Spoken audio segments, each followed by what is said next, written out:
और कहा बोल रही है कि मोई याद पिया तेरी आए रही है, मैं तो जाई रही हूँ।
उसी समय सुनीति ने जवाब दिया, महाराज मैं महाराज कानपाट की बड़ी रानी सुनीति हूँ। मेरे किसी गर्भ से किसी बच्चे का जन्म नहीं हुआ, इसीलिए मैं मरना चाहती हूँ।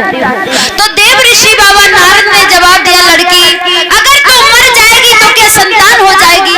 ऐसा कर, तू घर वापस हो जा। जवाब दिया, नहीं महाराज मैं नहीं जा सकती, क्योंकि 6 महीना हो गए मैंने अभी अपने महाराज की सूरत को नहीं देखा है। जवाब दिया, हम तुम्हें वचन देते हैं कि तुम्हारे गर्भ से बड़े सुंदर पुत्र का जन्म होगा। और